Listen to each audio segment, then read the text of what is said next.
Good morning, student. Today we will discuss about chemistry class 9 and chapter first.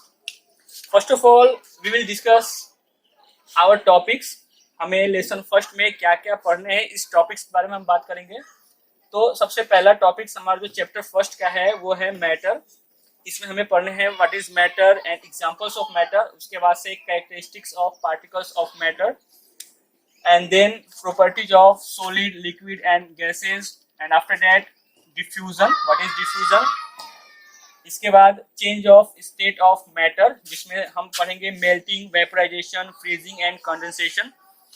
और उसके बाद हम लोग पढ़ेंगे latent heat जिसमें fusion और vaporization आएगा. This is the types of latent heat, यानी कि latent heat of fusion and latent heat of vaporization. उसके बाद से evaporation, and after that factors affecting evaporation, cooling caused by evaporation.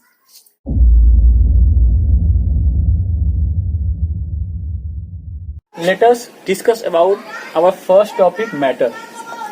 First of all, what is matter?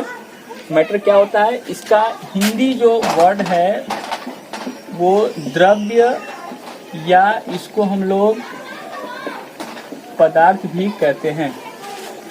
तो जो हमारा first जो हमारा लेसन है वो है मैटर इन आवर सराउंडिंग्स. इसका मतलब क्या होता है कि हमारे आसपास, सराउंडिंग्स का मतलब कि आसपास का जो भी चीजें हैं. तो इसका मतलब ये हुआ कि जो हमारे आसपास है मैटर, ठीक है, उसके बारे में पढ़ना है. यानी कि हमारे आसपास जो भी चीजें हैं वो मैटर है और उस मैटर के बारे में हमको पढ़ना है, यानी कि द्रव्य या पदार्थ. तो इसको हम लोग कैसे डिफाइन करेंगे? तो सिंपल सा है, anything which occupies space and has mass is called matter. What is matter? This is the definition of matter. Anything which occupies space and has mass is called matter. इसको हम थोड़ा समझेंगे हिंदी में क्या है. तो कोई भी चीज होता है, एनीथिंग जिसके जो स्पेस लेता है, ऑक्युपाई स्पेस करता है. स्पेस का मतलब होता है जगह, स्थान लेता हो, और जिसके पास मास हो, उसका अपना मास हो, उसे हम बोलेंगे कि वो जो भी है वो मैटर होगा. यानी कि अगर हम बात करें बुक्स या ये अगर मार्कर की बात करें तो ये स्पेस है इसके पास. स्पेस का मतलब कि वॉल्यूम है इसके पास, ठीक है. इसको हम यहाँ भी रखेंगे, ये स्पेस लेगा, और इसके पास इसका मास है, यानी कि इसका मान है, वैल्यू है, द्रव्यमान है इसका. तो ये मैटर होगा. तो this is the matter, this is the definition of matter. अगर हम बात करें एग्जाम्पल कि मैटर का एग्जाम्पल क्या क्या है, तो आवर डेली लाइफ में हम सुबह से लेके शाम तक जो भी वर्क करते हैं, ठीक है, तो उस वर्क में हम जिस जिस का भी यूज करते हैं वो मैटर है. जैसे कि सुबह उठ के जो वाटर यूज करते हैं हम लोग, उसके बाद से ब्रश, फिर हम लोग नहाने के लिए जो भी है टॉवेल, साबुन, सबके सब मैटर हैं. फिर उसके बाद से हम खाना खाते हैं, भोजन करते हैं, वो भी एक मैटर है, ठीक है. यानी कि मैटर जो भी चीज है उसमें क्या है, बस यही दो चीज होगा, ध्यान देना इसको, कि उसके पास मास होगा और वो जगह ले रहा हो, ठीक है. तो उसे हम मैटर कह सकते हैं. हम जो भी अपनी आंख से देखते हैं वो क्या है, सबके सब मैटर है. इसके 3 रूप होते हैं, 3 टाइप्स होते हैं इसके. हम नेक्स्ट में बात करेंगे. पहले थोड़ा सा एग्जाम्पल्स के बारे में बात कर ले. तो water, brush, table, chair, bed, tree, oxygen, carbon dioxide, water vapour, all are the types of matter. सब जो है ये मैटर के टाइप्स हैं, मैटर के ही फॉर्म्स हैं. तो इसे हम मैटर कह सकते हैं. अब ये होता है कि मैटर क्या नहीं है. तो इसके बारे में जो मैटर नहीं है उसमें क्या क्या आ सकता है. तो सिंपल सी बात है कि सर जिसके पास जगह नहीं लेता होगा और जिसके पास मास नहीं होगा वो मैटर नहीं होगा। तो क्या चीजें हैं? जैसे लव, थॉट, उसके बाद से लव हुआ, थॉट हुआ, थिंक हुआ, हम सोच रहे हैं, स्मेल हुआ, टेस्ट हुआ, ये सब मैटर नहीं होंगे। इसको हम लोग मैटर कंसिडर नहीं कर सकते। क्यों नहीं कर सकते? क्योंकि इन्हें हम सिर्फ महसूस कर सकते हैं, न तो इनके पास मास होता है और न ही ये स्पेस ले सकते हैं। ठीक है, तो इसलिए ये मैटर नहीं होगा। तो what is matter?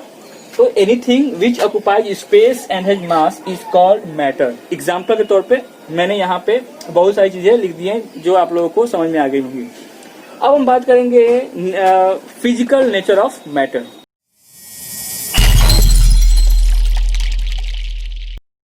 Student, now our next topic is physical nature of matter. Physical nature of matter क्या कह रहे हैं? तो इससे यही मालूम चलता है कि matter is made up of very very small particles called atoms. यानी कि सबसे पहला ये क्वेश्चन उठता है कि मैटर बना किस चीज से होता है। जो भी चीजें हमारे आमने सामने हैं, चाहे बुक्स हो, पेन हो, ब्रिक हो, ये व्हाइट बोर्ड हो, सारी चीजें ये किस चीज से मिलकर बनी होती हैं? तो इसका यही है, इसका आंसर जो होगा वो ये होगा कि एवरीथिंग, यानी कि every matter is made up of very extremely small, very very small particles, जिसको हम लोग एटम्स कहते हैं, जो कि हम लोग नेक्स्ट चैप्टर में एटम्स के बारे में पढ़ेंगे। अभी हम बात करेंगे सिर्फ वेरी वेरी स्मॉल पार्टिकल्स के बारे में। तो अब ये क्वेश्चन उठता है कि हम ये कैसे कह सकते हैं कि मैटर जो है जिस पार्टिकल से मिलकर बना होता है वो पार्टिकल जो है बहुत ही छोटे होते हैं। तो इसके लिए मैं एक एक्सपेरिमेंट बता रहा हूँ आप लोगों को। ये एक्सपेरिमेंट जो है रॉबर्ट ब्राउन ने 1827 में किया था। वेरी सिंपल एक्सपेरिमेंट है और ये एक्सपेरिमेंट जो है एक एविडेंस है, एक सबूत के तौर पे आज प्रस्तुत होता है जब भी ये बात आती है फिजिकल नेचर ऑफ मैटर के बारे में। तो क्या है ये, मैं एक बार देख रहे हैं हम लोग। Then Robert Brown suspended extremely small pollen grains in water. Then what is pollen grains? ये एक बायोलॉजी का टर्म है पोलन ग्रेन्स। ये एक पौधों का हम पार्ट्स कह सकते हैं जो फर्टिलाइजेशन के लिए यूज होता है, फर्टिलाइजेशन होता है इसी पोलन ग्रेन्स की वजह से, जो कि ये बहुत ही छोटा होता है जिसको हम अपनी नंगी आंखों से नहीं देख सकते। इसको देखने के लिए हमें माइक्रोस्कोप की जरूरत पड़ती है और इसका मास भी जो है बहुत ही छोटा, बहुत ही कम होता है। तो उन्होंने पोलन ग्रेन्स को इसलिए चुना ताकि पहला तो ये कि ये बहुत ही छोटा था जो हम अपने नंगी आंखों से नहीं देख सकते थे, और दूसरा ये कि इसका मास जो है बहुत ही कम था। तो रॉबर्ट ब्राउन ने क्या किया कि Robert brown suspended extremely small pollen grains in water और लुकिंग थ्रू माइक्रोस्कोप। जब उन्होंने माइक्रोस्कोप से देखा तो क्या दिखा? It was found that pollen grains were moving rapidly throughout water in a very irregular way, जिसको हम कह सकते हैं zigzag way। यानी कहने का मतलब क्या हुआ कि रॉबर्ट ब्राउन ने इस पोलन ग्रेन्स को पानी में छोड़ दिया। यानी कि सपोज दैट ये जो है कोई कंटेनर है जिसमें हमने पानी रखा हुआ है और इसमें उन्होंने क्या किया? पोलन ग्रेन्स को छोड़ दिया। उसका क्या हुआ कि जब उन्होंने माइक्रोस्कोप से इस पोलन ग्रेन्स को देखा तो उन्होंने क्या देखा? उन्होंने देखा कि जो पोलन ग्रेन्स था वो बहुत तेजी से मूव कर रहा था पूरे पानी में।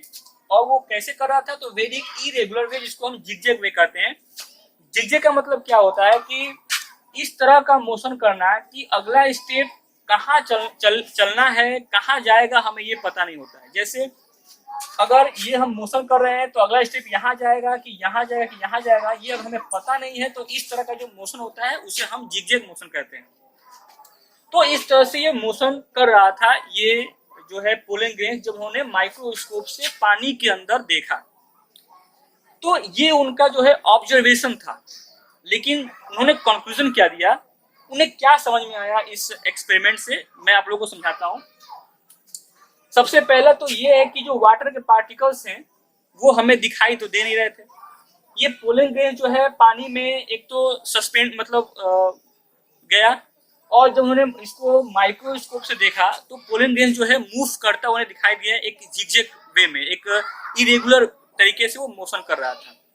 तो उनके हिसाब से जो पहला उनका जो कंक्लूजन था वो ये था कि जो वाटर के पार्टिकल्स हैं, यानी कि जो वाटर के पार्टिकल्स इसमें मोशन कर रहे हैं, जिसके वजह से वाटर के पार्टिकल्स के मोशन करने की वजह से ये पोलन ग्रेन ही मोशन कर रहा है।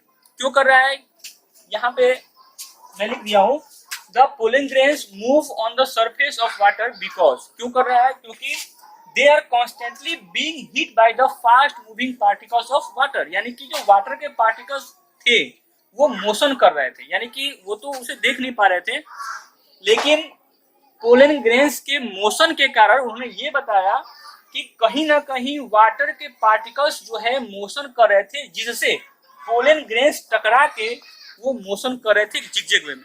तो पहला उनका कंक्लूजन ये था। दूसरा कंक्लूजन ये था कि जब पोलन ग्रेन्स जो है मोशन कर रहा है तो ये तो बिल्कुल क्लियर हो गया कि वाटर के पार्टिकल्स भी मोशन कर रहे हैं, ठीक है, यानी कि मैटर के पार्टिकल्स भी मोशन कर रहे हैं।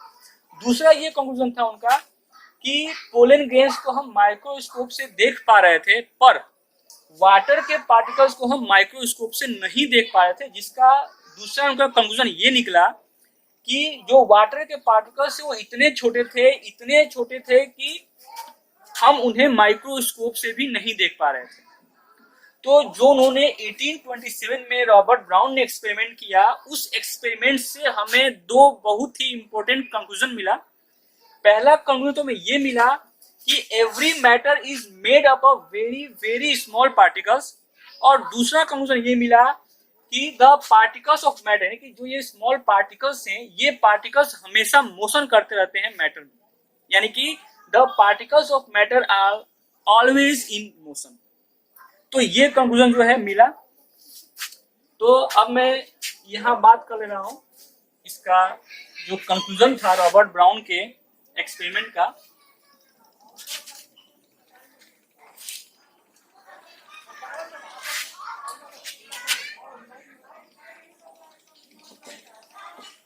पहला,